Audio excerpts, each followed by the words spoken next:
एक बार फिर से गौतम अडानी और मोदी सरकार के बीच चल रही साठगांठ का एक और किस्सा सामने आया है।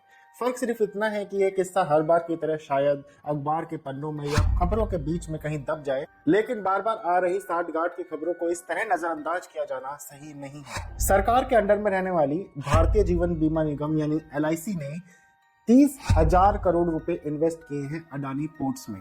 और ये जो इन्वेस्टमेंट है ये इसलिए सवालों के घेरे में है क्योंकि आरोप है कि सरकार ने LIC से यह इन्वेस्टमेंट जबरदस्ती करवाया है, एक सोची समझी प्लानिंग के तहत करवाया है। वॉशिंगटन पोस्ट ने सबसे पहले इस खबर का खुलासा किया और वॉशिंगटन पोस्ट की खबर के बाद मोदी सरकार सवालों के घेरे में आ गई है। केंद्रीय वित्त मंत्रालय और नीति आयोग ने मिलकर अडानी पोर्ट्स के लिए $585 मिलियन के बॉन्ड जारी किए हैं और ये $585 मिलियन तब जारी किए गए हैं जब अडानी पोर्ट्स को जरूरत थी इन पैसों की।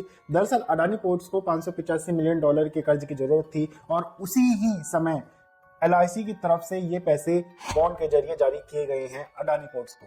पिछले साल की अगर हम तुलना करें तो इस साल अडानी ने अपने कर्ज में 20% की बढ़ोतरी की है और ये चिंताजनक इसलिए भी है क्योंकि ये सारा पैसा सरकारी कंपनियों से जा रहा है, उन कंपनियों से जा रहा है जिन पर आम लोग पैसा अपना जमा करते हैं या अपनी LIC में वो लाखों ऐसे लोग होते हैं जिनकी आय मध्यम होती है और यदि उनका ये पैसा डूबता है तो इसका जवाबदेह कौन होगा।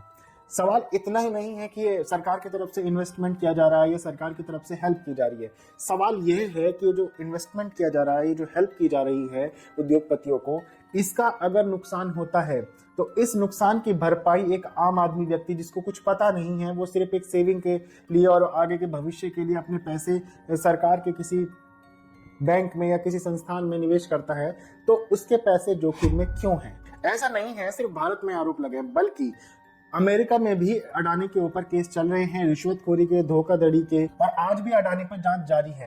चाहे वो हिंडनबर्ग की रिपोर्ट हो या भारत में लगे कोई भी आरोप अडानी के ऊपर हो, उसको लेकर अडानी ने हमेशा किनारा किया है, आरोपों को झूठा बताया है। उसी प्रकार से ये जो वॉशिंगटन पोस्ट के बाद, खबर के बाद ये जो नए आरोप लगे हैं, इन आरोपों पर अडानी ने फिर से किनारा कर लिया है। अडानी ने इन सभी आरोपों को फिर से खारिज कर दिया है। सिर्फ अडानी नहीं बल्कि LIC ने भी इन आरोपों को खारिज करते हुए कहा है कि जो भी आरोप लगाए गए हैं वे निराधार हैं, सच्चाई से कोसों दूर हैं।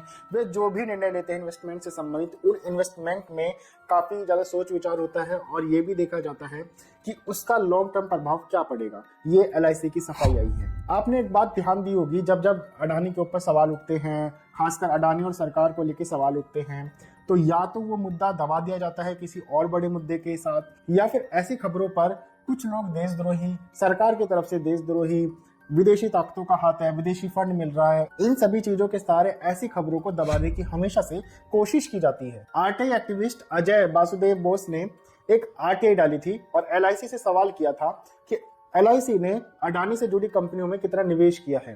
तो अब कायदे से तो ये एक तरीके से नॉर्मल इंफॉर्मेशन मांगी गई है कि अगर LIC का इन्वेस्ट कर रहा है तो वो इन्वेस्टमेंट कहां पर जा रही है। इसके बाद LIC का जवाब देखिए। LIC सवालों के जवाब देने के बजाय कहता है कि वह जवाब नहीं दे सकता क्योंकि यह कॉन्फिडेंशियल है और सेंसिटिव इंफॉर्मेशन है, और कहीं ना कहीं ये जो इन्वेस्टमेंट है, जो व्यापार है, कॉम्पिटिटिव इन्वेस्टमेंट है, कॉम्पिटिटिव ट्रेड है, ये उसको भी चोट पहुंचाएगा। ये आधार बना है LIC ने जवाब ना देने का। आपका इस पूरे मामले को लेकर क्या कहना है जरूर बताइएगा। यदि आप मुझे YouTube पे देख रहे हैं तो जरूर चैनल को सब्सक्राइब कीजिएगा, और यदि आप मुझे Facebook और Instagram कहीं पर भी देख रहे हैं तो मेरे पेज को फॉलो करना ना भूलिएगा। मैं मिलूंगा आपसे अगली वीडियो में फिर किसी मुद्दे के साथ। तब तक के लिए नमस्कार।